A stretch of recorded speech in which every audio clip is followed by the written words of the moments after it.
వాస్తవంగా అంతర్జాతీయ విషయాలు ఇజ్రాయెల్ హమాస్ వార్కి సంబంధించిన విషయాలు రెగ్యులర్గా ఫాలో అప్ ఇస్తున్నది నేనే. అట్లాగే రష్యా ఉక్రెయిన్కి సంబంధించి అంటే నేషనల్ మీడియా ఇంటర్నేషనల్ మీడియా ఇస్తున్నది తెలుగులో సాధ్యమైనంత వరకు నా వంతు ప్రయత్నం నేను చేస్తున్నాను. ఏదో అద్భుతాలు నేను చేస్తున్నాను అని చెప్పి నేను కూడా అంతర్జాతీయ మీడియా వాటిని తీసుకునే నా ఫాలోయర్స్లో ఉన్నటువంటి సబ్స్క్రైబర్స్కి నేను ఎక్స్ప్లెయిన్ చేస్తున్నాను.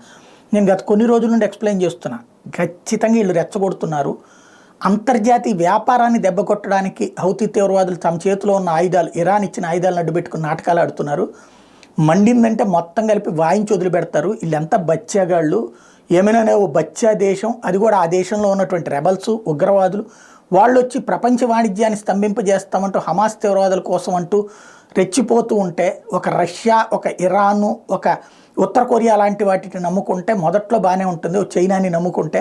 కానీ యుద్ధం చేసేటప్పుడు వాళ్ళు ఎవరు కాపాడరు ఈ ఎదవల్ని అన్నటువంటిది మాట్లాడుకుంటాను. ఇప్పుడు అదే జరిగింది. వాణిజ్య నౌకల్ని ఆ మధ్యన 15 వాణిజ్య నౌకల్ని, ఆ తర్వాత 50 వాణిజ్య నౌకల మీద దాడులు చేస్తే చూస్తూ ఊరుకుంటారా?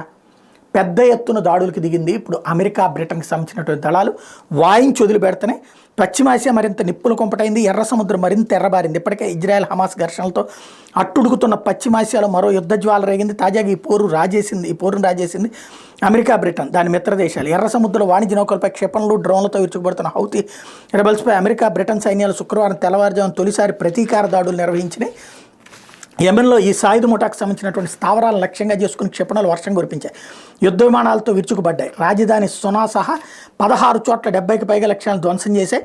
వీటిలో హౌతీల గగంతల రక్షణ వ్యవస్థలు, తీర ప్రాంత రాడార్ కేంద్రాలు, డ్రోన్, క్షిపణి నిల్వ కేంద్రాలు, వాటి ప్రయోగానికి వాడే స్థావరాలు ఉన్నాయి. అల్ దైలామీ వైమానిక స్థావరం, హనైడా, తైజ్, హజ్జా, దమర్, సాదా నగరాశుల్లోని విమానాశ్రయాలు, ఇతర శిబిరాల మీద దాడులు జరిగాయి. ఈ సైనిక చర్య కోసం 100 గైడెడ్ ఆయుధాలు ఉపయోగించినట్టు అమెరికా వాయుసేన ప్రకటించింది.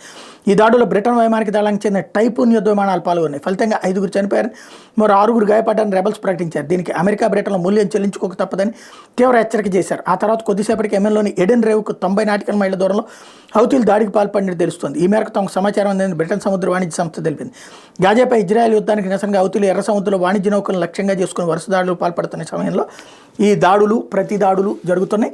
ఇక యుద్ధం ఫ్లేరప్ అవుతుంది.